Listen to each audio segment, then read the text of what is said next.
بسم اللہ الحمدللہ والصلاۃ والسلام علی رسول اللہ اما بعد۔ آج ہم اپنے بلوچی پروگرام میں بلال ثاقب صاحب کو خوش آمدید کہتے ہیں، جس نے اپنے قیمتی اوقات میں سے وقت نکال کر ہمیں ساتھ دیا اور ہمیں نصیحت فرمائیں گے۔ شیخ صاحب سے درخواست ہے، التماس ہے کہ اپنے خیالات کا اظہار کر لیں۔ السلام علیکم ورحمۃ اللہ وبرکاتہ۔ بسم اللہ الرحمن الرحیم، الحمد للہ رب العالمین، صلی اللہ علی نبینا محمد وعلی آلہ وصحبہ وسلم تسلیما کثیرا، اما بعد۔ قال اللہ تبارک وتعالی فی القرآن المجید والفرقان الحمید، اعوذ باللہ من الشیطان الرجیم، بسم اللہ الرحمن الرحیم، انما یوفی الصابرون اجرهم بغیر حساب۔ صبر دین اسلام کے اندر اگر ہم اس کا مطالعہ کرتے ہیں تو صبر کی ہمیں ایک بڑی اہمیت اور منزلت نظر آتی ہے۔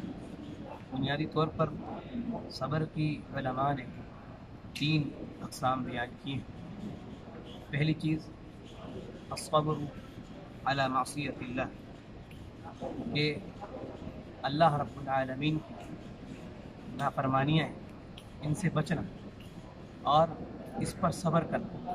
صحیح بخاری کی روایت ہے، نبی کریم صلی اللہ علیہ وسلم نے ارشاد فرمایا، سبعۃ یظلهم اللہ فی ظلہ یوم لا ظل الا ظلہ۔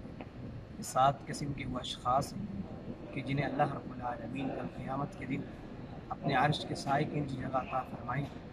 ان میں ایک شخص کون ہے؟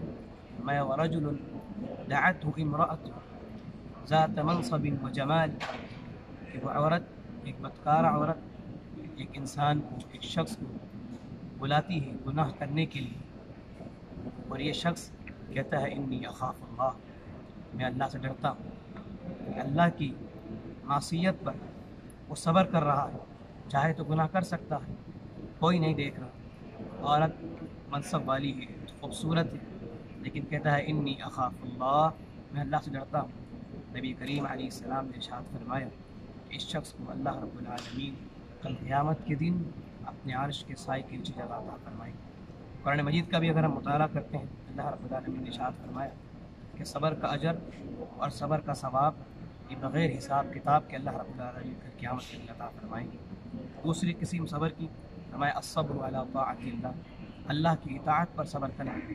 ہم دن میں 5 وقت کی نماز پڑھتے ہیں، یہ اللہ کی اطاعت ہے اور اس پر ہمیں صبر کرنا ہے، کیونکہ صبر کا اجر، صبر کا صلہ کل قیامت کے دن اللہ رب العالمین نے ہمیں عطا فرمانا ہے، اور یہ بغیر حساب، یہ اللہ نے بغیر حساب کے اس کا اجر ہمیں انشاءاللہ عطا کریں گے۔ تیسری قسم جو علماء نے اس کی بیان کی ہے وہ ہے الصبر علی اقدار اللہ، کہ اللہ کی جو اللہ نے قدر لکھ دی ہے، تقدیر لکھ دی ہے، اس پر صبر کرنا۔ دور حاضر کے اندر ہم دیکھتے ہیں کہ یہ وبا جیسی بیماری، کرونا جیسی بیماری یہ ہمارے درمیان آج موجود ہے۔ اس کے اوپر بجائے رونا کے، بجائے دھونے کے، ہمیں چاہیے کہ ہم اس پر صبر کریں اور وہ کام کریں کہ اللہ رب العالمین اس وبا کو ہمارے اوپر سے اٹھا لے، اور وہ ہے کثرت سے استغفار۔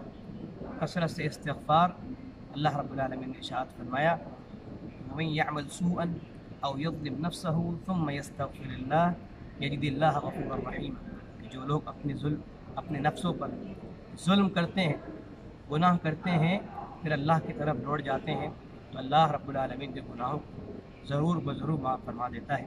یہ 3 اقسام علماء نے بیان کی ہیں۔ اللہ رب العالمین سے دعا ہے کہ اللہ رب العالمین دین کے مطابق صحیح معنوں میں عمل پیرا ہونے کی توفیق عطا فرمائے، اور اس وبا کو جو ہمارے اوپر آج ہمارے درمیان موجود ہے، اللہ رب العالمین امت اسلامیہ سے اور تمام ممالک سے اس وبا کو اٹھا لے۔ اللہ رب العالمین ہمیں عمل کی توفیق عطا فرمائے۔ آخر دعوانا الحمدللہ رب العالمین، السلام علیکم ورحمۃ اللہ وبرکاتہ۔ جزاک اللہ خیر شیخ، آپ کا بہت بڑی مہربانی، آپ نے اپنے قیمتی وقت میں ہمارے ساتھ دیا اور صبر کے موضوع پر گفتگو کی۔ یہ تھا شیخ بلال ثاقب صاحب، جو جامعہ طیبہ یونیورسٹی میں پڑھ رہا ہے، زیر تعلیم ہے، اور اس نے اپنے قیمتی اوقات میں وقت نکال کر ہمارا ساتھ دیا اور صبر کے موضوع پر گفتگو کی اور ہمیں مستفید عطا فرمایا۔ ہم شیخ کے بہت شکر گزار ہیں. جزاک اللہ خیر.